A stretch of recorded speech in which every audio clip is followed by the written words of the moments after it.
Greetings, everyone. Welcome to another update from Supporting School Leaders. I'm Caleb Buckley, and today's message is really about the economic slowdown, some indicators economically of what to expect as school leaders for a coming recession. Here we are in the middle of the pandemic where schools across the country have been closed and students are not returning to class, most likely until the fall. And as administrators are preparing their budgets for the fall, they're waiting for a forecast of what their funding is likely to be. Not only are the teachers thinking about how to prepare lessons and bring the students up to speed, but as school leaders, we're also thinking about how we're going to budget next year with all the unknowns in the budget, how to forecast for the unknown. So I wanted to present a few ideas about how to do some economic forecasting on your own, since you're not getting the numbers you need at this point in the year when you need them. And then also some strategies for retaining cash in your school budget. So to think back to the Great Recession, one of the features of the Great Recession is that we saw it coming for a long time. We knew when Lehman Brothers fell and the banking system started to be in crisis. We even went through a whole election cycle where one president was attempting to address the crisis. We had an election, and the next president tried to address the crisis as well with stimulus bills. That's not the situation we're in now. The pandemic that we reached happened immediately. Schools were temporarily closed, businesses were temporarily closed, and then that temporary nature, as Lyndon Johnson once said, nothing's more permanent than the temporary.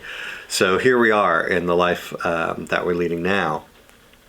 What that means for revenues, I'll take California as an example. So California has a very progressive tax structure.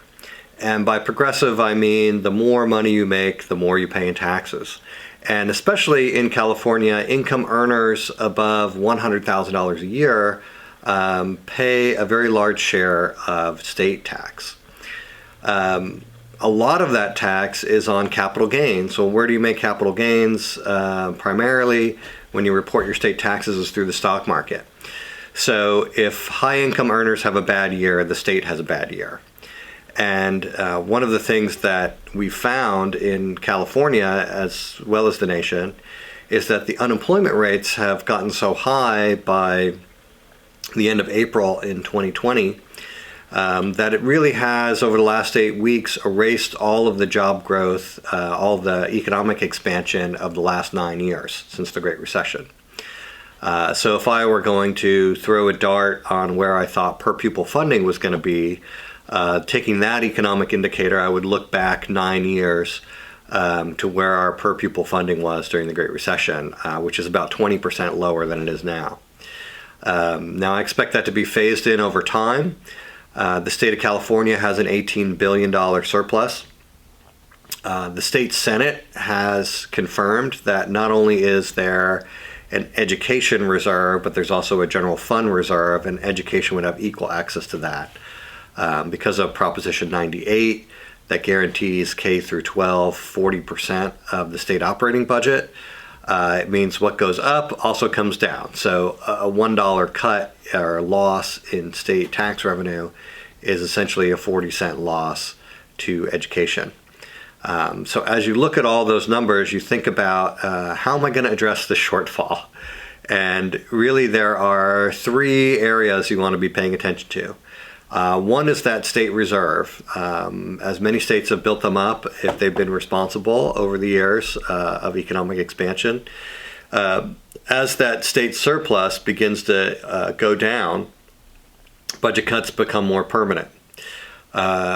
So let's say if you're putting together a pie of how the state's going to address the shortfall, a big slice of that pie for the first 6 months is going to be reserves. Now, in your own organization, hopefully you've built up your own reserves, and I'll talk about that more in a second. That's going to be another slice of the pie of how you're going to deal with this. And of course, the third slice of the pie is going to be budget cuts across the board. And one of the ways that California has cut budgets is through deferrals. So if you're unfamiliar with cash deferrals, it means basically that the state gives money at different times of the year to schools. And in May, we typically get a revised budget. So the irony of public school funding is that you know at the end of the year how much money you had after you spent it. Whereas a private school, parents write tuition dollars, you have your deposits, and you sort of have cash up front. So you're always in arrears in cash anyway in public education. And that's why, you know, a lot of districts like charters to have a 3 to 5% cash reserve. In a recession, a more responsible cash reserve is about 20% because you're going to need about a 20% operating reserve to allow the state a few months to reimburse you. So think of it this way: if you have your own checking account at home that you're trying to balance, and at the end of the year you can't pay all your bills, what do?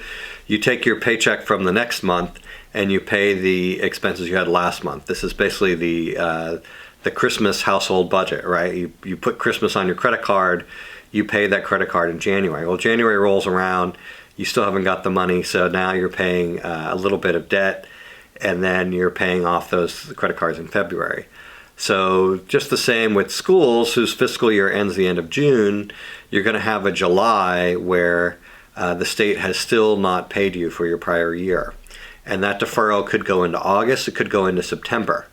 So the state, rather than straight out cut education initially, will probably issue a statement saying there's going to be a 0% cost of living increase, and that the last apportionment, the last payment, will be pushed out 60 days. So just think about, for your organization, look at your cash reserves and think about how long you can operate while you're waiting for cash to come in. How long can you make payroll? And if the answer is less than 60 days, you need to take drastic steps right now to make sure you're in a position to stay open. And of course, if you look across the country, and in the state of California, there are examples, say, in Oakland Unified, Sacramento Unified, where they're already in a deficit budget, where the state or county office has already considered taking over the district because of either mismanagement or poor cash reserves. So if you're going into this crisis with a deficit, you're in much worse shape. The best shape to be in is really about 20% cash reserves. So let's be solution oriented and think about, how do you improve your cash position when you're in a school? Well, right now you're developing your budget. So what I would recommend all school leaders to do is to shut off all their spending now at the end of April, and to because funding's already been secured for the year, so to think about if there are any positions you're going to be eliminating at the end of the year, and go ahead and terminate contracts that are going to be terminated down the road.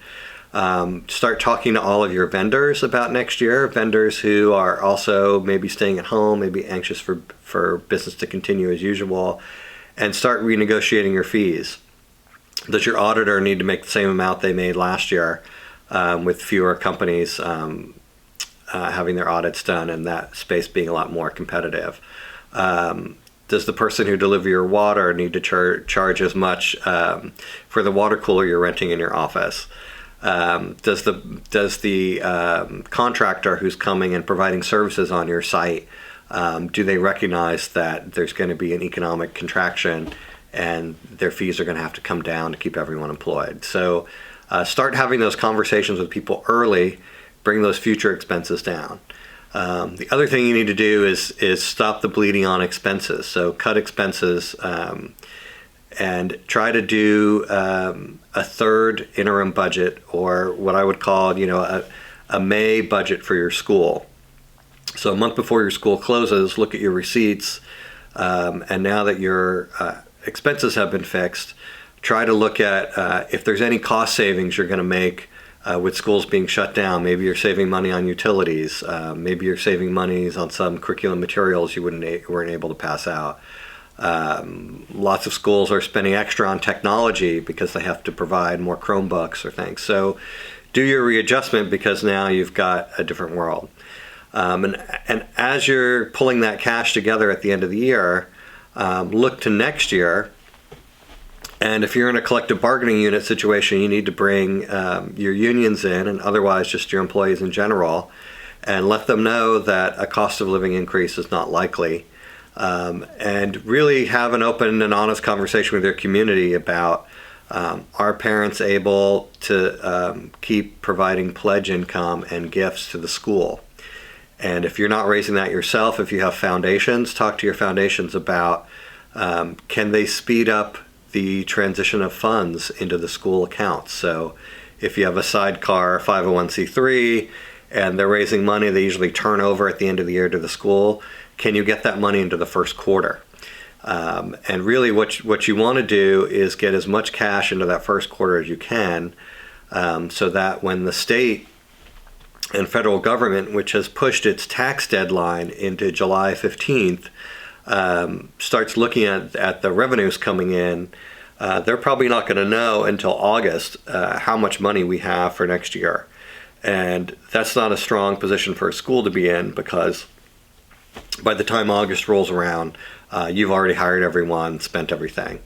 So when you look at your top expenses and you've tried to renegotiate them, even maybe your rent on your facilities, your contractors, your suppliers, then look at what other revenue typically comes in locally during the year. Is there anything you can have people front load?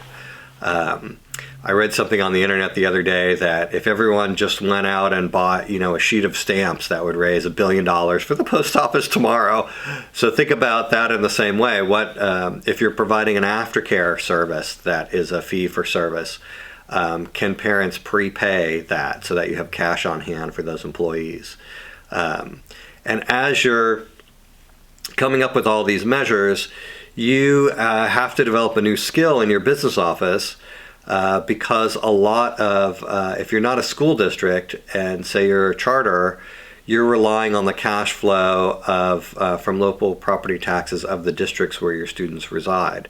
So you need to not only become an expert in your own cash flow, you need to become an expert in the cash flow of people that are providing the cash to you. So all the transfers from county offices, from your lottery money, everything that comes in from special education, you have to be able to know if there are any delays in your pipeline, because there will be. If you receive federal funds through Title I or special education, one thing to consider during the Obama administration, when they had a stimulus for public education, the way the vehicle that the federal government has to provide funding to public schools is really through Title I and through special education. There are other titles you might be getting money for, but Title I is the key.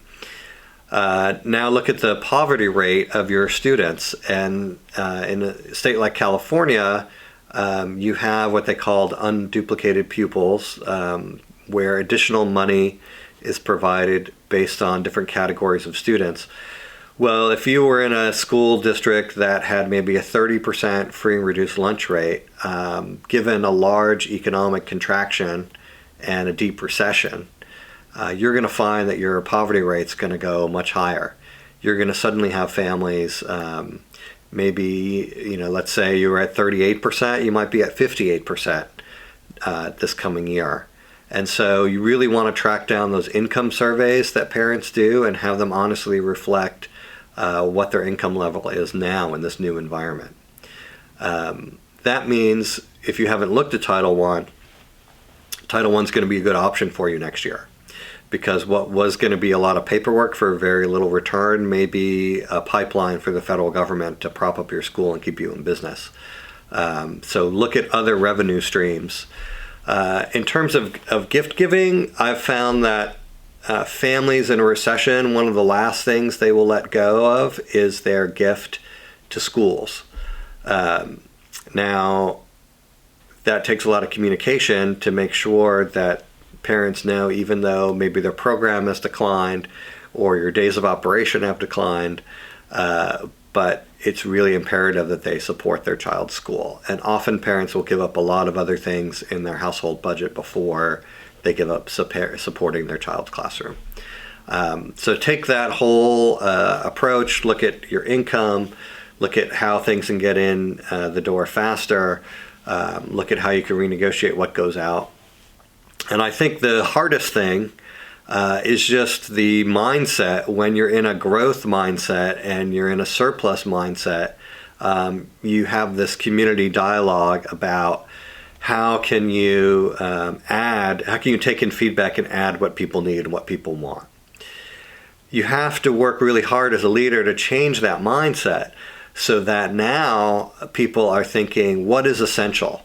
What can we do that provides a high quality, high connection, high relationship value, high curriculum value, that isn't expensive, doesn't cost money. And sometimes, they say in Washington, D.C., sometimes the only time Congress can agree is during a crisis, maybe not even then. But you need to have your crisis mindset going, and it's hard because you have to do it before everybody else. But the sooner you enter that space and that thinking and start to retain those resources, the sooner you're going to come out of it. You always want to be in a position when a crisis is over where you're thinking about how do we expand, where do we want growth. And so maybe a next episode might be the positives of coming out of a crisis and how you manage expansion. But for managing contraction, where you're basically in a deflationary economy and things are not worth what they were before and revenues are down and there's no cash, you need to have a real honest decision with your board, with your employees, with your parents and your community members that this is a new environment. And this is an environment where things fail, things fall apart, and the plug can be pulled very quickly. Once you're out of cash, you're out of cash. Now, during the recession, a lot of schools and districts did open up lines of credit, and that's another thing. You could talk to your bank and get a line of credit for maybe 5 or 6% of your revenues. That might be expensive to draw down, but you want to get that now. They always say open a line of credit before you need it. So meet with your banker, have that talk now, and have that money available should you need it.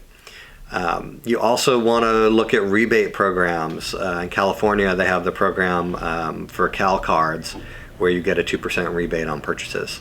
So that's also money coming in. And your fundraisers, Amazon Smile, everything your parent body buys from Amazon, have them do it through the Smile link so you get a rebate back. So it's not just the fundraising part, it's the fact that there is money to be deposited that's coming in. And maybe I'll just kind of leave that picture there. That it's a really crucial time to change the mindset about how you need to collect and bring things in. Now you're the squirrel gathering the nuts for the winter rather than passing them out to everyone at the end. And it just takes some people to adopt that strategy first, and others will see it happening and will want to support it. So good luck to everyone out there. I'll definitely do another version of this with some more hints, and then if you have comments and you want to give your own strategies for protecting cash and education, for leading a community through a crisis, please do that, and I'll include that next time. Thank you very much. This is Caleb Buckley for Supporting School Leaders. Thank you.